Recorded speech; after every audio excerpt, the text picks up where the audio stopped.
Es una providencia que el domingo pasado hablamos sobre la preferencia divina entre la misericordia y los sacrificios. ¿Se acuerdan? La vez anterior hablamos cómo nuestro Señor dijo a los fariseos: id y aprended lo que significa misericordia quiero y no sacrificios. Y veíamos cómo el Señor siempre ha preferido que actuemos con misericordia en vez de hacer sacrificios vanos. No significa que ningún sacrificio es necesario, sino que aquellos que son vanos, hermanos, no tienen ningún poder o valor. Y uno de los sacrificios favoritos de todos los tiempos ha sido el ayuno y el ascetismo. De hecho, cuando pensamos en sacrificios, lo primero que viene a nuestra mente es el ayuno, ¿no es así? Ese sacrificio en donde nosotros dejamos de comer y estamos ahí amarrándonos la tripa, esperando que se llegue la hora para ahora sí poder comer. Y este ha sido uno de los sacrificios favoritos a lo largo de la historia, casi podemos decir que en cualquiera de las religiones.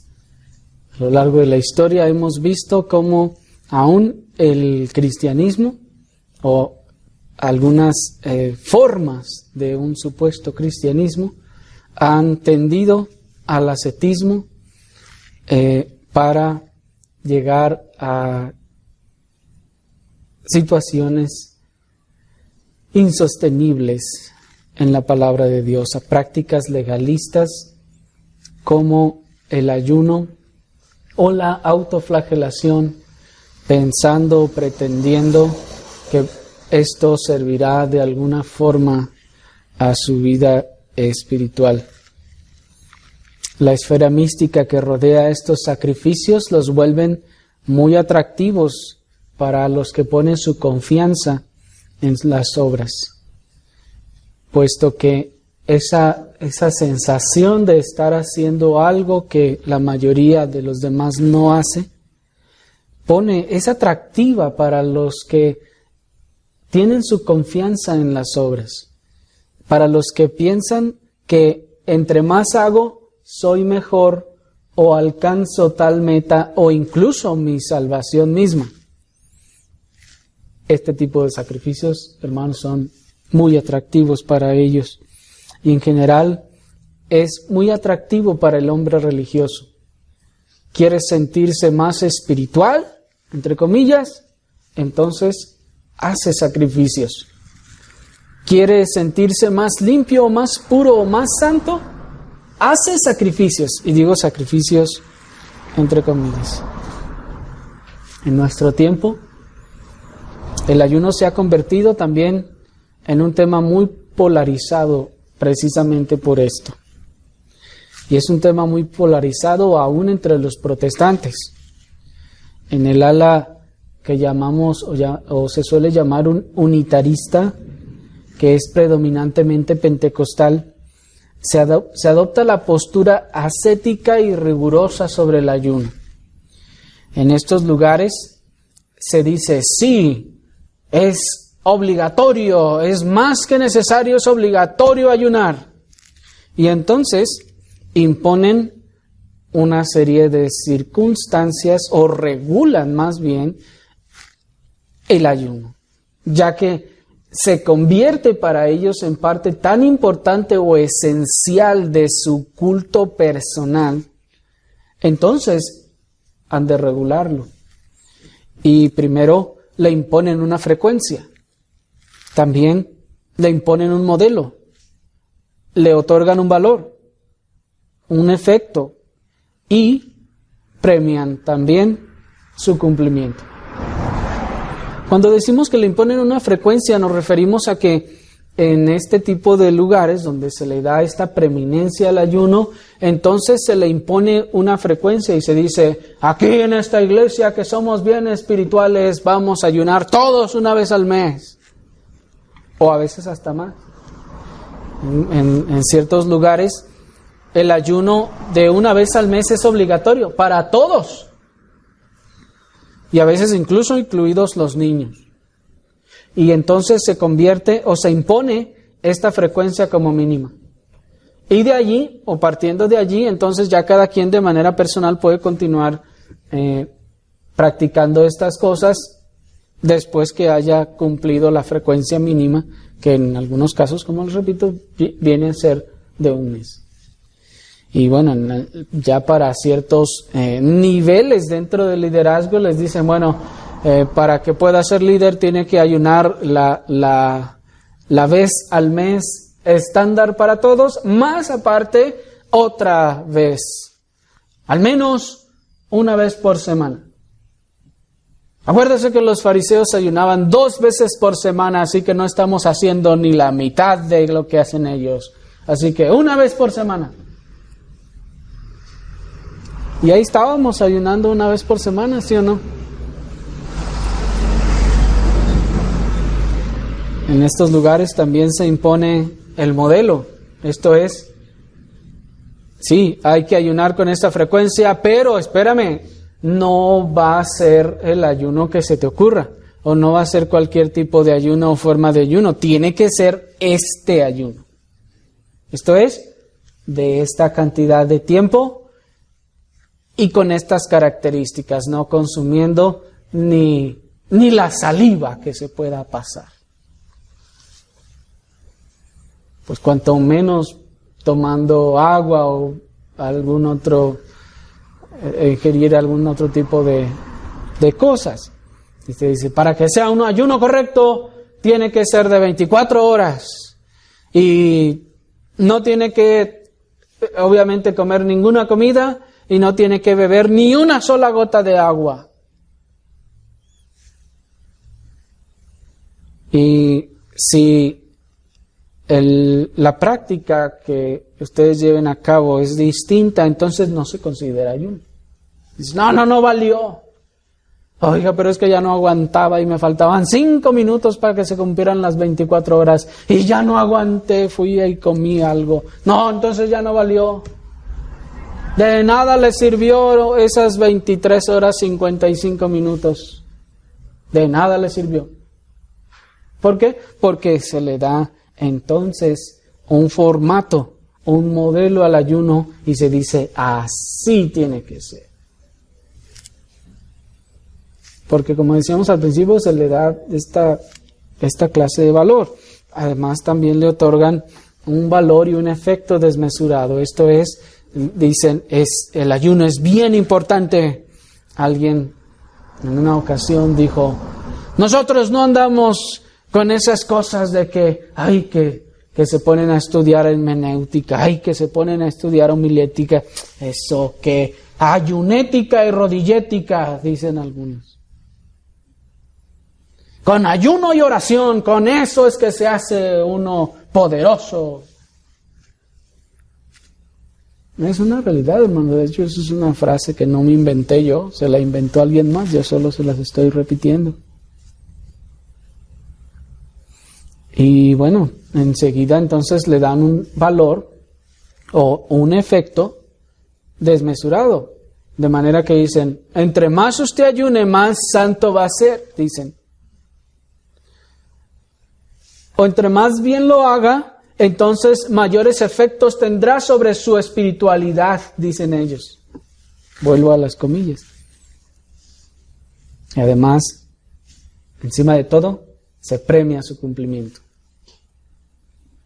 ¿Cuántos ayunaron hoy? A ver, ¿cuántos niños ayunaron? Denles paletas a todos los niños que ayunaron. O anoten a todos los hermanos que ayunaron, denles un aplauso o lo que sea. Mientras que por el otro lado, en el ala liberal del protestantismo, en este tipo de lugares donde se enseña que no estamos bajo la ley sino bajo la gracia,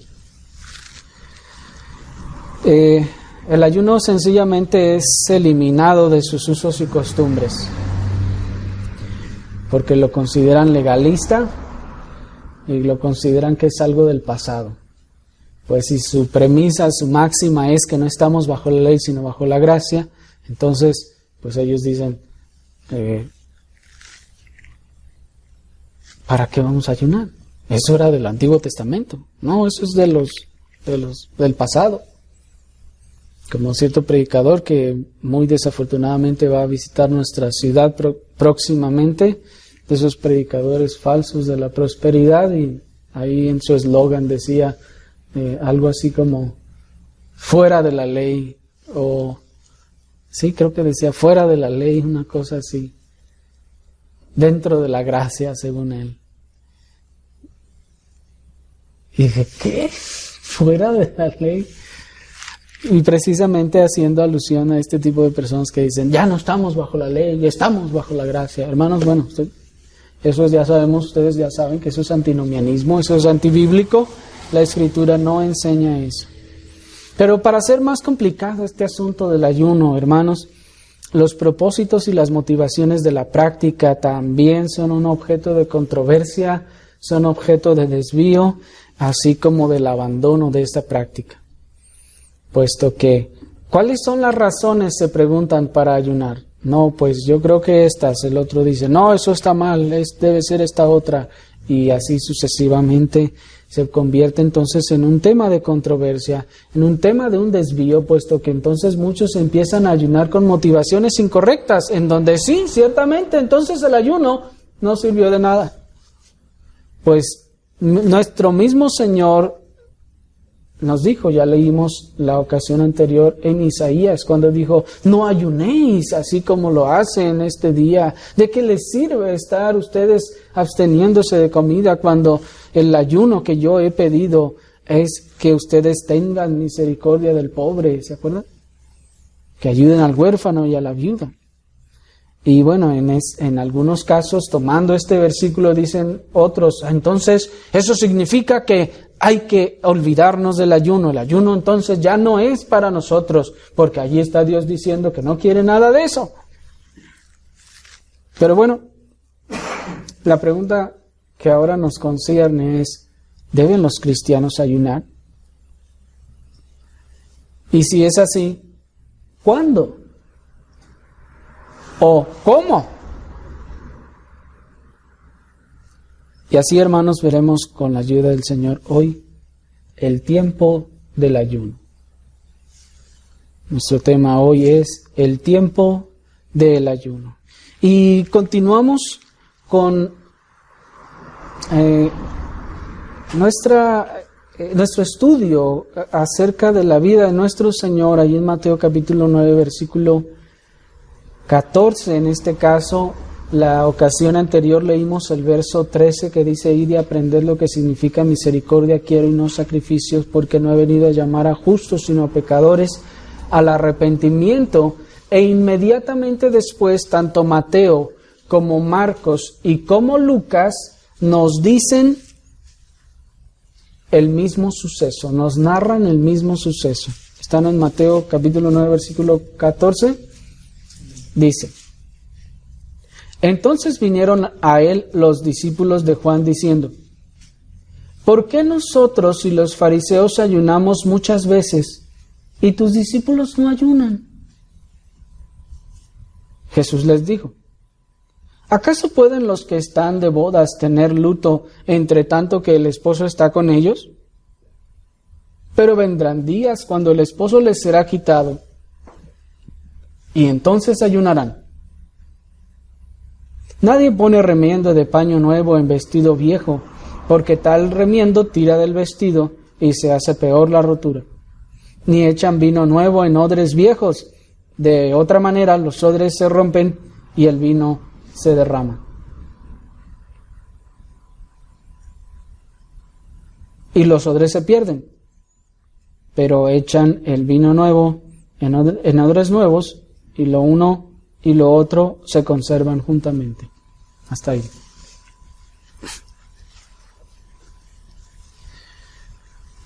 Hermanos, en el suceso que acabamos de leer, desde el punto de vista socio-religioso, si podemos usarle un término, era extraño.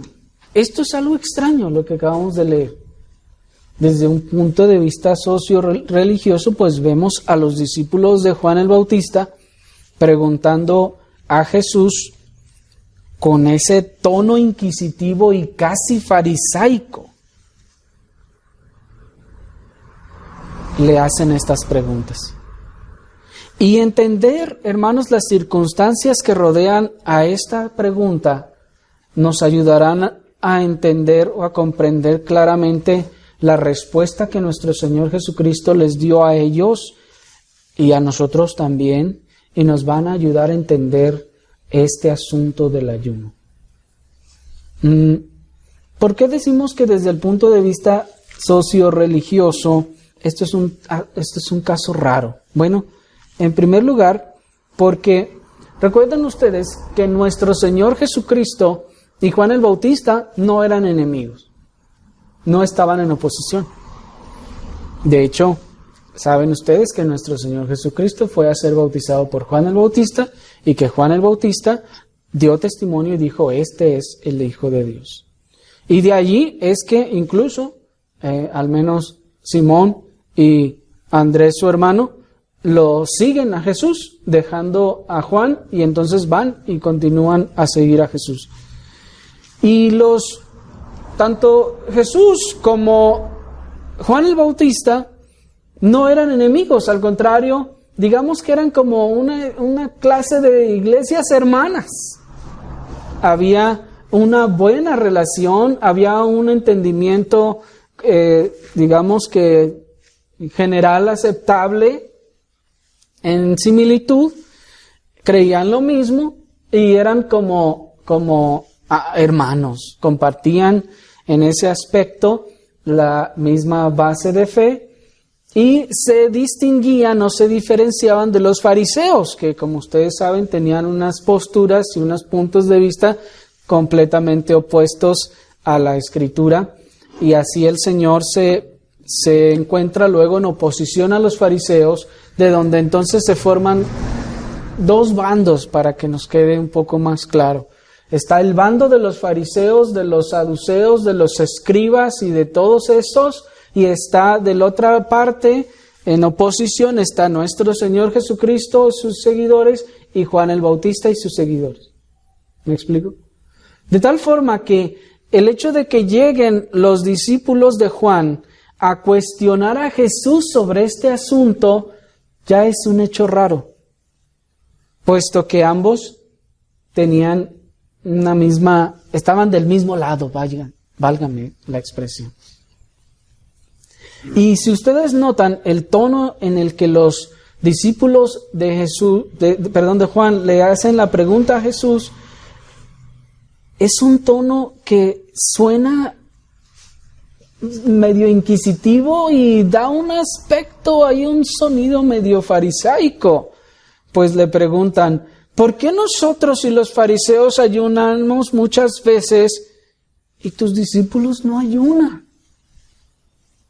Es inquisitivo porque está señalándole un punto de manera directa y abierta, como si estuviese señalándole y diciéndole: hey, ¿ustedes están mal o qué? ¿Qué les pasa? Y suena farisaico, pues dice: ayunamos muchas veces.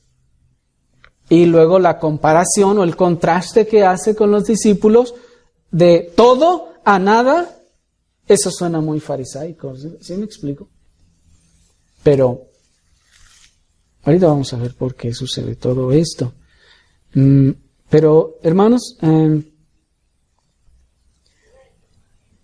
aunque se ha defendido mucho el hecho de que Dios nunca ordenó el ayuno como una práctica específica para su adoración, debemos decir nosotros que, aunque ciertamente bien puede ser un caso aislado, Dios ordenó al pueblo, a la nación de Israel, afligir sus almas en el día de la expiación.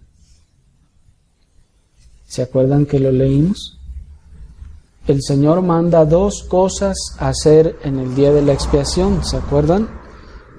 Una, digamos, pasiva y otra activa. La pasiva era guardar reposo, no hacer ninguna obra ni labor. Y la activa, afligir sus almas. Lo cual, hermanos, era la expresión antigua para referirse al ayuno. Y así, entonces, fue practicado desde aquel tiempo de Moisés, por Moisés y toda la nación. Porque como ustedes observaron, en el último versículo del capítulo 16 de Levítico, dice la Escritura, y así hizo Moisés como Dios le mandó. Y bueno, esta palabra que en esta porción que leímos de Levítico, desde el 29 al 31, esta frase de afligir sus almas era la forma antigua de referirse al ayuno.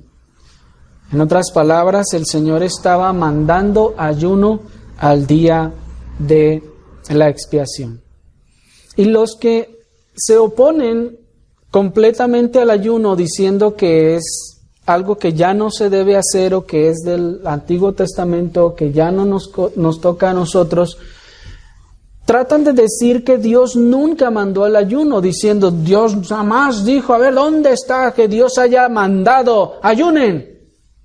Bueno, Levítico 29 al 31, nos muestra un caso, y sí, como decía hace un momento, debemos reconocer que es aislado, en donde Dios dice a la nación, a causa de esta fiesta y a causa de esto que va a suceder de modo simbólico, entonces ustedes tienen que ayunar. Pues como les repito, esa frase, afligir sus almas, era una forma antigua de llamarle al ayuno. Y bueno, desde entonces, en la práctica, la nación ayunó. Ellos mismos lo sabían, ellos mismos lo entendieron, y cómo afligían sus almas ayunando. Pero también es cierto, hermanos, que Dios no alentaba el ayuno por cualquier causa o con cualquier propósito, de tal forma que no vamos a encontrar a Dios llamando al ayuno, incluso ni siquiera para el resto de las otras fiestas, únicamente para el día de la expiación. Y fue el pueblo el que, olvidando la esencia de afligir sus almas en arrepentimiento, comenzó a practicar la abstinencia de la comida y de los deleites con propósitos y con beneficios personales, o por beneficios personales. En otras palabras, sí, hermanos, ciertamente no vamos a encontrar en la Escritura a Dios llamando al ayuno. Ayunad, que diga el Señor. Pónganse en ayuno para que yo los escuche. No vamos a encontrar eso. Sí, es cierto.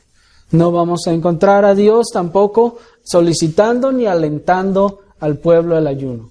Pero sí vamos a encontrar al pueblo y a la nación de Israel ayunando. Ayunando en el día que el Señor lo mandó y ayunando también en circunstancias en las que Dios no mandó, pero que el pueblo ayunó, y algunos personajes en particular.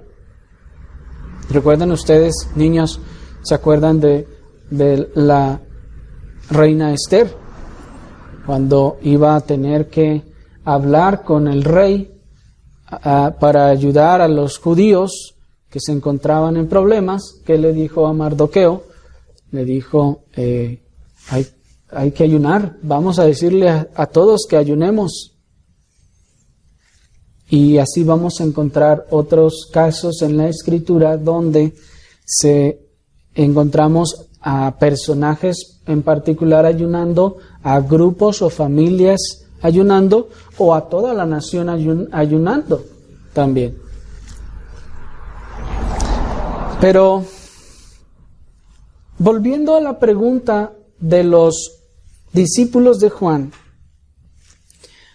Nosotros no podemos suponer, hermanos, que los discípulos de Juan el Bautista y que Juan mismo habrían caído en la práctica banal del ayuno convenenciero o hipócrita, ese ayuno para obtener cosas o ese ayuno para, según, ser más santos, sino que, como concuerdan todos los eruditos, hermanos, seguramente los discípulos de Juan estaban ayunando y ese ayuno del que ellos están hablando de muchas veces seguramente debió de deberse al encarcelamiento y la inminente muerte de Juan el Bautista.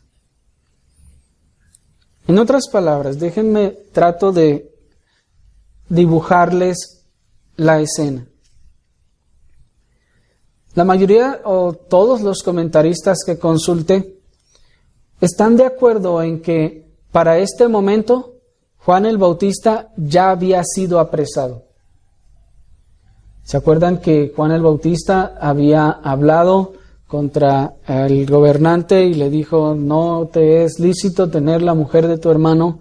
Y entonces la mujer mandó o auspició que metieran a Juan el Bautista en la cárcel y su vida estaba en peligro. Y es en ese momento, digamos, trazando una línea de tiempo en la que ocurre la convivencia, la fiesta que hace Mateo con motivo de su conversión. Y entonces los discípulos de Juan, al ver a su maestro encarcelado y prácticamente ya con una sentencia de muerte, ellos afligen sus almas en ayuno. Se sienten así entristecidos y afligidos y ayunan. Dice el comentarista Matthew Henry que probablemente incluso hasta los fariseos tal vez pudieron habérseles unido a los discípulos de Juan en el ayuno, al ver las circunstancias que evidentemente eran abiertamente pecaminosas para las que ni los fariseos mismos estarían dispuestos a condescender. Y entonces vemos a Juan encarcelado y sus discípulos en ayuno y angustia por la vida de su maestro. Entonces los fariseos van con ellos y les dicen: oigan, vamos a unirnos con ustedes al ayuno. Vamos a hacer nuestra cadena de ayuno para que salga Juan el Bautista de allí. Entonces, podemos pensar, ciertamente podemos aventurarnos un poco en esto, pero podemos pensar que las motivaciones que tenían los fariseos y las motivaciones que tenían los discípulos de Juan eran ciertamente distintas. No podemos pensar que Juan hubiese caído en ese estilo, como les decía, ese estilo de ayunar hueco, ese estilo de ayunar convenenciero, hipócrita, solo buscando su bien, o como queriendo torcerle la mano a Dios para obtener lo que querían. Pero probablemente los fariseos sí lo pensaban así. Pero ellos, nuestro punto es que ellos se acercan a Juan, a los discípulos de Juan. Y entonces, probablemente, estos les incitan a los discípulos de Juan y les dicen: mira, nosotros nos unimos con ustedes, nos unimos en su pesar y en su dolor y nos ponemos a ayunar junto con ustedes. Pero mira por qué los discípulos de él no ayunan con ustedes. Mira, nosotros nos hemos solidarizado con ustedes, pero ellos no. O sea, ¿qué pasa? O sea, ¿hay algo aquí malo, no? ¿No ven la lengua de Satanás ahí metiéndose, hermanos? ¿Y por qué decimos esto, hermanos? Porque, bueno, como ustedes saben, los fariseos habían estado con mucha frecuencia tratando de meterle zancadilla al Señor Jesucristo, de hallarle en algún mal a Él o a sus discípulos. Y la ausencia del Maestro de los discípulos de Juan parecía hacerse notar en ese ligero tono farisaico que se advierte, como les decía, en la pregunta que le hacen a nuestro Señor cuando le dicen: ¿por qué nosotros y los fariseos ayunamos muchas veces, y no una ni dos, muchas veces, y tus discípulos no ayunan? O sea, ¿qué pasa, Señor? De lo que, hermanos, los comentaristas sugieren que es probable que los fariseos hubieran instigado a los discípulos de Juan evidentemente con mala hazaña, para que ellos a su vez fueran y le preguntaran al Señor de esta forma. En otras palabras, como que si hubiesen querido meter cizaña entre ellos, como que si hubiesen querido hacerlos ponerse en oposición entre los discípulos de Juan y los discípulos de Jesús. Y esto lo podemos ver en el versículo 11 de allí mismo de Mateo 9, que dice: cuando vieron esto, los fariseos dijeron, ¿a quién? ¿A Jesús? No, a sus discípulos. ¿Por qué vuestro maestro come con los publicanos y pecadores? Aquí, hermanos, vemos el chisme en potencia. ¿Por qué no fueron y le preguntaron al Señor? Allí se ve que su intención es otra. Allí se ve que no tienen ni el valor ni el amor para acercarse con el Señor, y si Él estuviese haciendo mal, decírselo directamente: Señor, estás haciendo mal aquí. Pero ¿qué hacen? Como el enemigo, la serpiente, por detrás y por los lados de otras formas, trata de hacer o de sembrar su veneno, de sembrar la discordia. Y viene en el verso 14. Entonces vinieron a él, o sea, a Jesús, los discípulos de Juan, diciendo. Así dice Matthew Henry que los fariseos instigan y van con los discípulos de Jesús, y los discípulos de Juan van entonces a Jesús. Y de ahí entonces podemos comprender de alguna forma la configuración de la pregunta de los discípulos de Juan, que probablemente haya sido de alguna manera instigada por los fariseos, haya sido así como que habiendo metido cizaña y habiendo calentado un poco los ánimos, habiendo modificado la visión o la forma de pensar de los discípulos de Juan, y entonces los empujan. Mira, ve y pregúntale entonces, ándale, ve, dile algo, quéjate. ¿Me explico? Como tratando de ponerlos uno en contra del otro. Porque, hermanos, la rigurosidad de la restricción física causa infelicidad al legalista. De tal manera que cuando ve a otros que no sufren como él, se indigna y quiere que todos sufran con él. Y dice: si yo, aquí nuestra iglesia ayuna 2 veces al mes, ¿ustedes por qué no ayunan? ¿Cómo es eso? ¿Qué está pasando allí? Allí hay un corazón infeliz. Digo infeliz de que no es feliz, a causa de la restricción física. Le ha costado mucho dolor, mucho esfuerzo y mucho trabajo hacer esa actividad, y entonces cuando ve que los demás no la hacen, entonces hace como el niño. ¿Y él por qué no? Yo siempre lo recojo, yo siempre voy, yo siempre lo hago, y fulano no, y fulana no. ¿Sí o no, niños?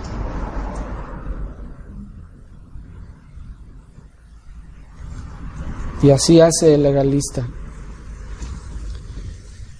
Pero una vez, hermanos, una vez más, no pensamos que en sí mismo haya habido tal cosa en el corazón de los discípulos de Juan, aunque sí, por lo que leemos, una confusión que seguramente fue instigada por los fariseos. En otras palabras, los fariseos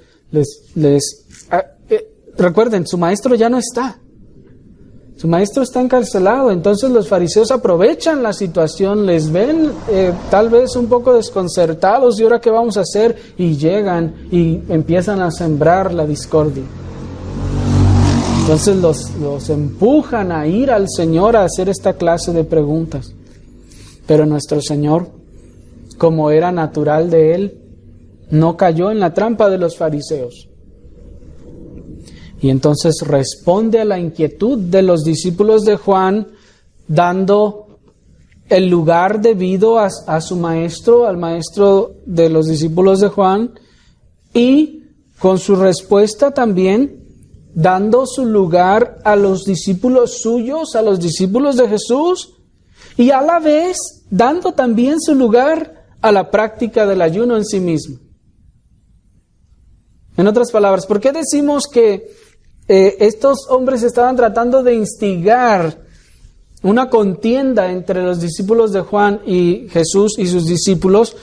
Bueno, porque también encontramos que nuestro Señor, en la respuesta de nuestro Señor, Él está cuidando cada uno de esos aspectos. Pareciera como que si ellos esperaban, los fariseos esperaban que el Señor les contestara, no, pues, ¿y por qué tenemos que ayunar? No, ¿qué les pasa? No, nosotros no. Y entonces, los discípulos de Juan, estando, recuerden, en esa situación de angustia, su maestro está preso, entonces se sintieran emocionalmente o carnalmente ofendidos y dijeran, no, pues entonces no son de los nuestros. ¿Sí me explico, hermanos? Pero nuestro Señor, en su respuesta, honra, si podemos usar ese término, a Juan y a sus discípulos. También honra a sus propios discípulos y a la vez honra la práctica del ayuno en sí mismo. Ninguna de las cosas demerita para quedar bien con ninguno, y en todo es justo y correcto. Pues dice, ¿acaso pueden los que están de bodas tener luto entre tanto que el esposo está con ellos? Pero vendrán días cuando el esposo les será quitado y entonces ayunarán.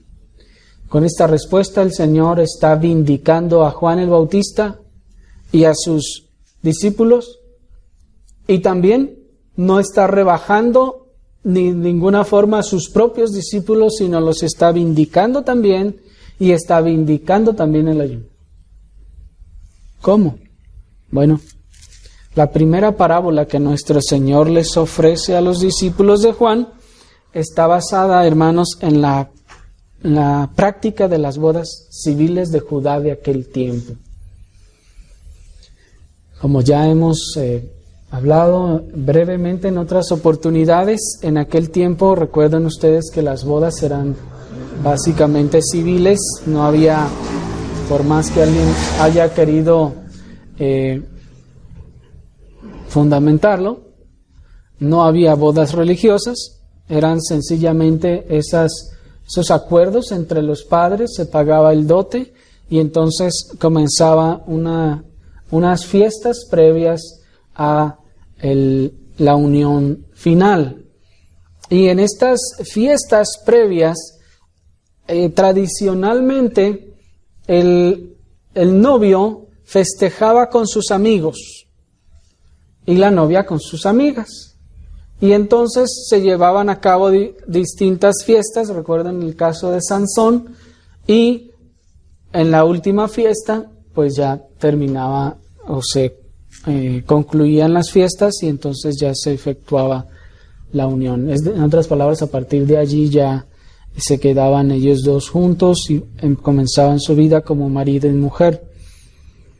Entonces, era típico, tradicional, que el novio estuviera con sus amigos y sus amigos se dedicaban a festejar y a gozarse de que el novio estaba ya a punto de casarse. Así que mientras que el novio de los convidados de Juan el Bautista, según la respuesta de la parábola de nuestro Señor, ya les había sido quitado, el de los discípulos de Cristo aún no les era quitado. En la parábola que el Señor les propone, el novio, leemos nuevamente, ¿acaso pueden los que están de bodas tener luto entre tanto que el esposo está con ellos?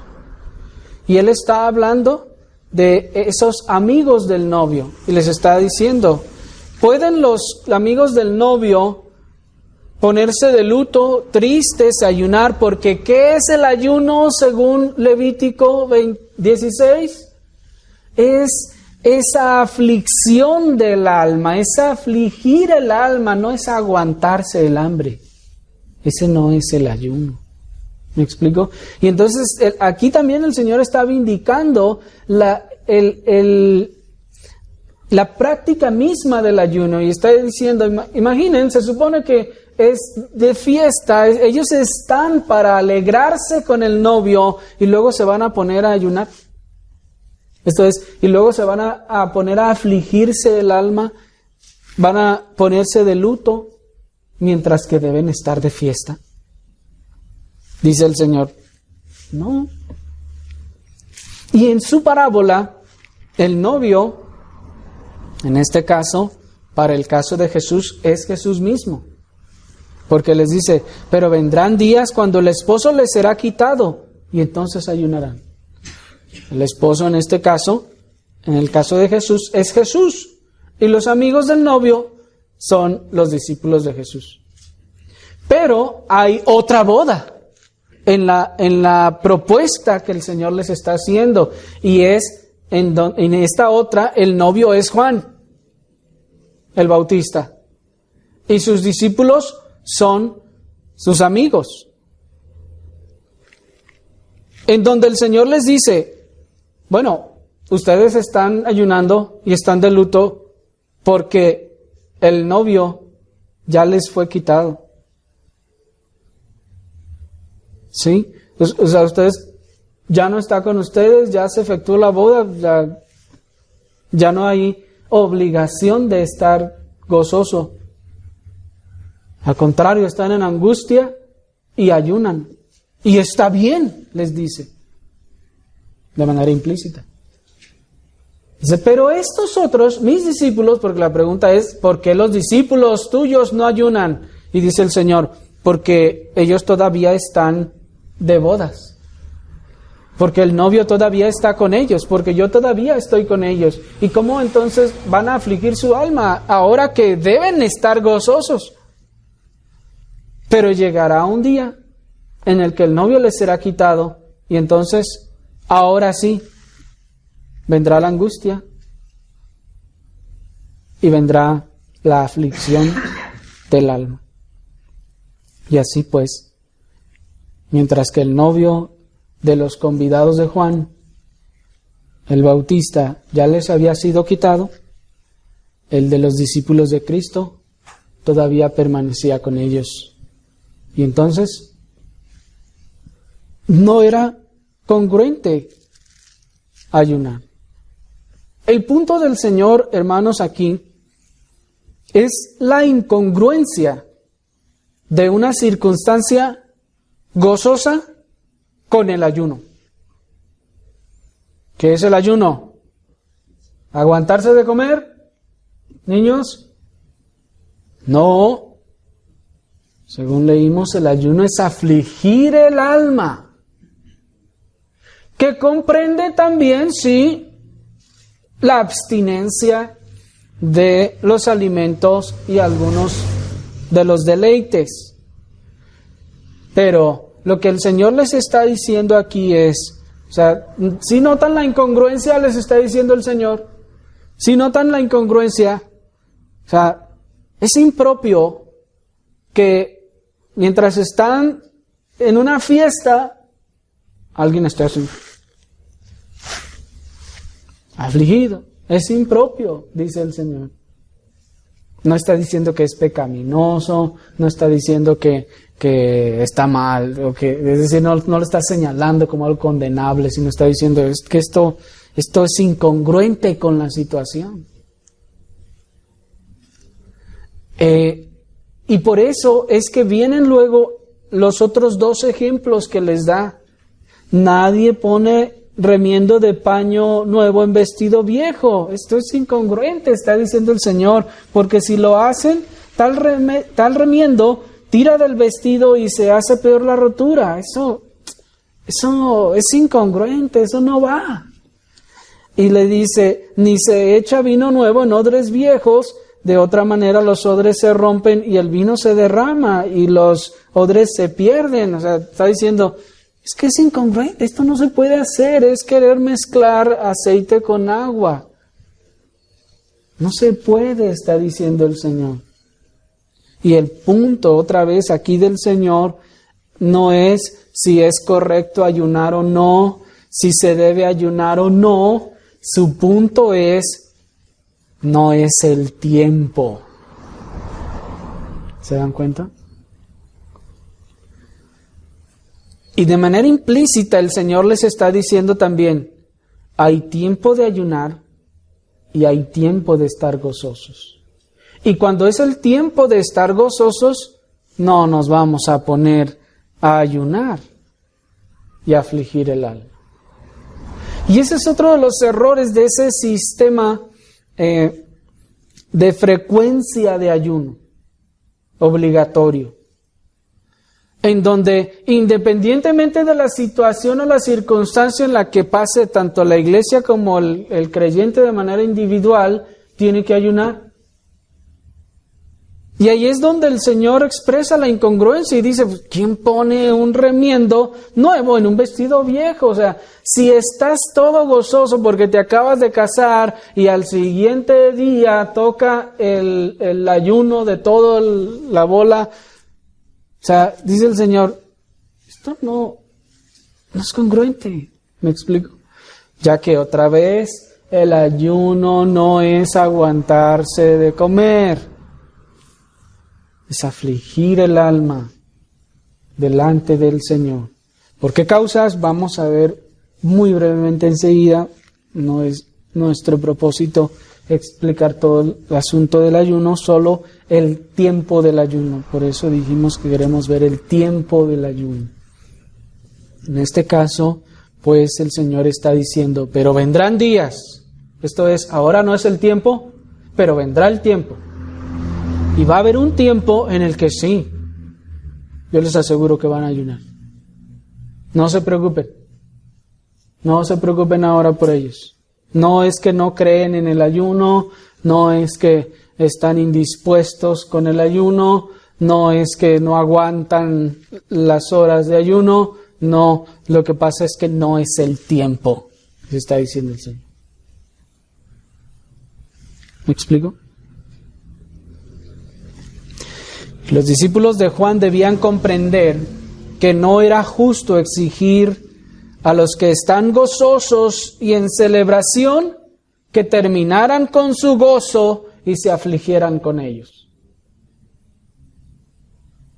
Y no solo no es justo, sino es impropio, pues que esto además podría ocasionar que algo se rompa y que haya algún daño al respecto. Pues si notaron, en los ejemplos que el Señor da, no solo dice la impropiedad de hacer esta clase de mezclas, sino que hay una razón detrás por la cual no se pone un remiendo nuevo en un vestido viejo. Hay una razón por la cual no se echa vino nuevo en odres viejos. Es decir, el hecho de que no compagina es porque algo pasa. Y repito, no solo es que no era justo que los discípulos de Juan esperaran que en medio del gozo que tenían los discípulos de Jesús, ellos se aguantaran y restringieran su gozo para ponerse a continuación tristes y lamentosos. O sea, ¿quién puede hacer eso? Bueno, tiene que llegar una noticia terriblemente fuerte, grave, mala, para que alguien que está saltando de gusto en unos minutos esté completamente afligido y llorando. Pero digamos que de forma natural, pues no. Y el Señor está diciendo, o sea, nadie pone remiendo de paño nuevo en vestido viejo. ¿Por qué? Porque tal remiendo tira del vestido y se hace peor la rotura. Ni se echa vino nuevo en odres viejos, de otra manera los odres se rompen y el vino se derrama y los odres se pierden. Así está diciendo, pues, si queremos forzar a los gozosos a humillar sus almas, lo cual, como estamos repitiendo, es la esencia del ayuno, en primer lugar, su ayuno ya no será ayuno, porque su alma no está afligida, solo le está acompañando en aguantarse de comer. Y su ayuno no es ayuno. ¿Me explico? Y no lo está haciendo entonces de forma correcta. Ese ayuno Dios no lo ve. Sería tan hueco como el de los demás, que lo hacen por cualquier otra motivación. ¿Me explico?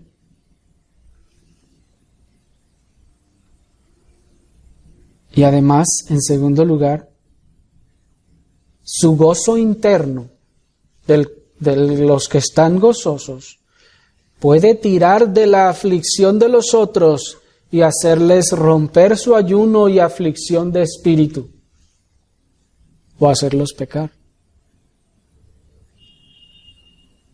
¿Han visto en los velorios ese sobrino parrandero que no le duele el abuelito que está ahí en el cajón y llega bien contento? ¡Ay, mira mi primo, ¿cómo estás? ¿Qué has hecho? Nada, que aquí, que allá, y jajaja, y jujuju. No, mira, vámonos, vente, vamos a comprarnos las... Ustedes ya saben qué vean. Y ya estaba bien feliz, contento, y jajaja, contando chistes ahí en pleno velorio.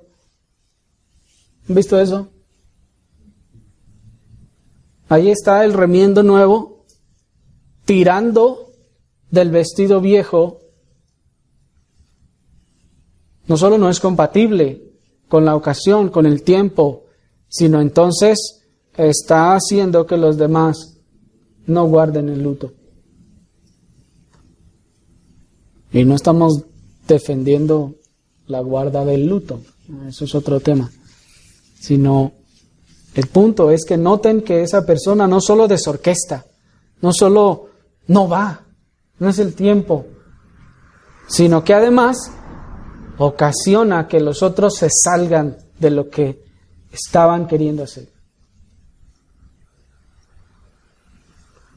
O viceversa, la persona que se tiende la gente a llamar aguafiestas en medio de una celebración gozosa.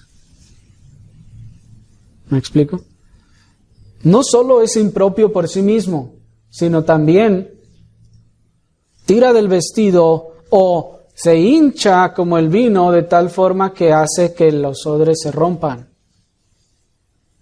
Bueno, niños, en este caso, esa figura se refiere a que en la antigüedad no existían los barriles que conocemos, no existían ni siquiera los garrafones de agua que ustedes tienen en su casa, y el vino y el agua se guardaba en pieles de animales.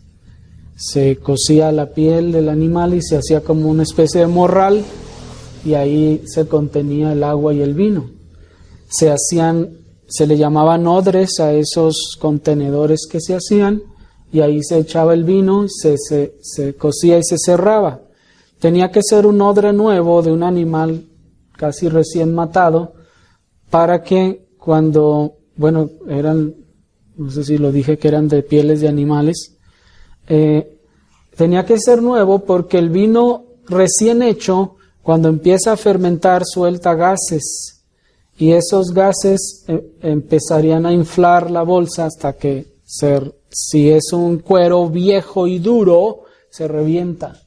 Pero si es nuevo, es más elástico y soporta esa presión de adentro.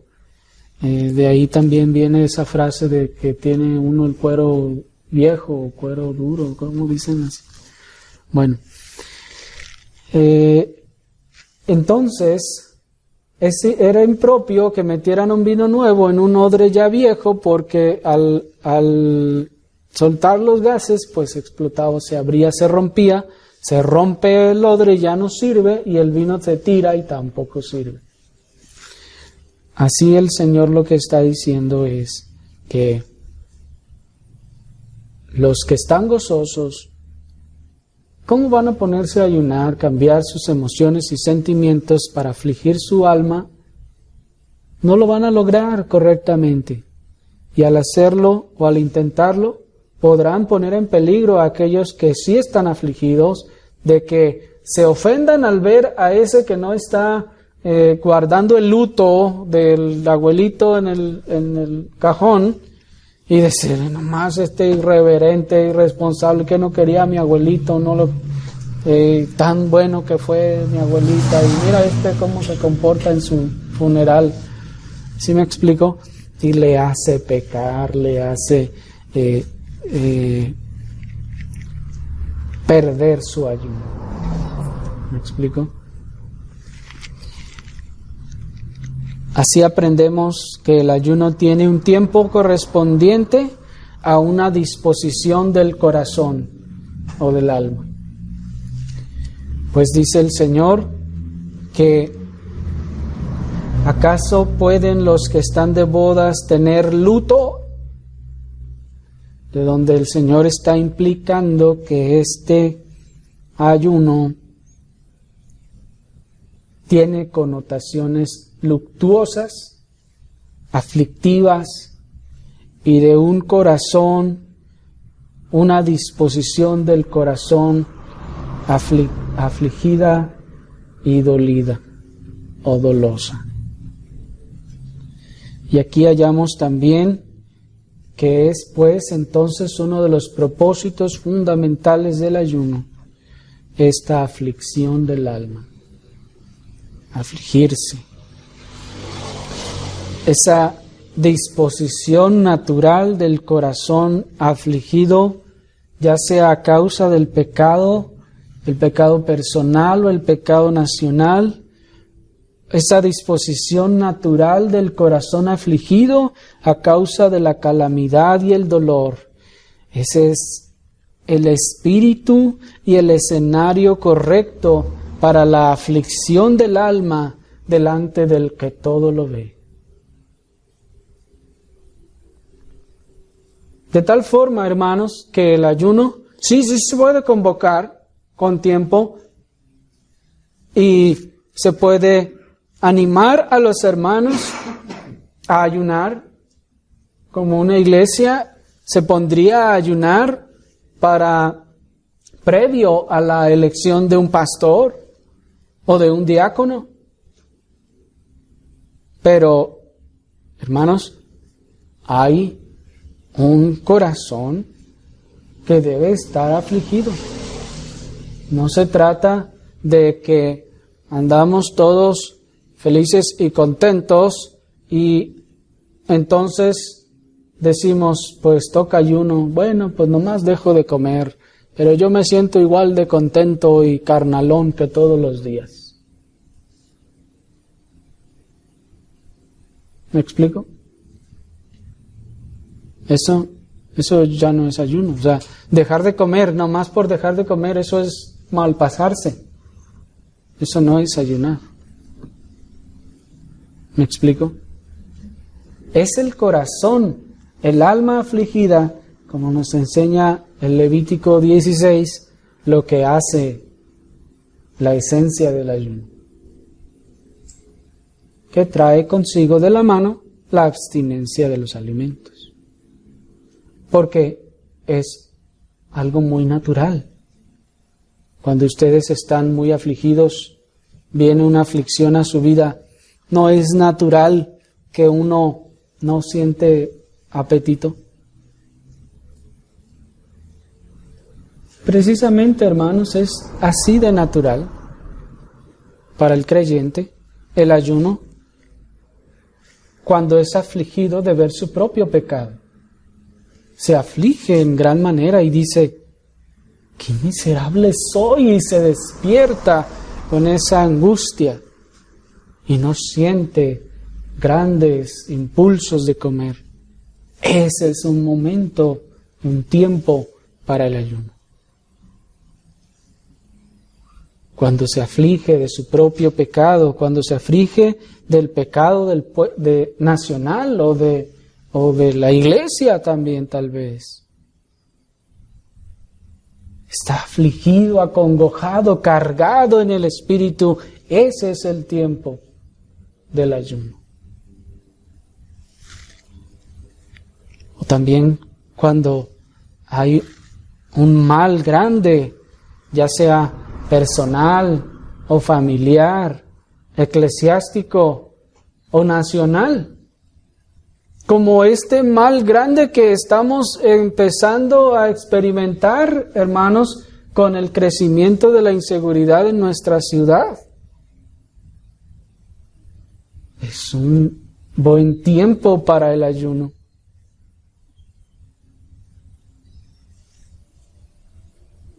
Para que Dios quite todo eso y que habiéndonos ayunar, entonces diga Dios, bueno, pues ya ayunaron, ahora voy a tener que quitar esto. No, hermanos, no. Eso lo podemos ver después. Pero, hermanos, esto no lleva propósitos personales, donde yo busco para mí alguna cosa.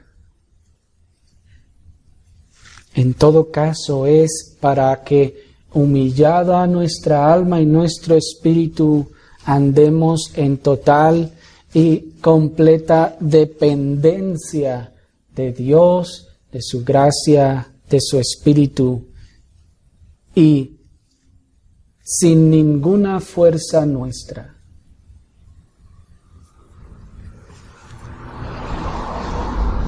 Es arrojarnos a las manos y la voluntad de Dios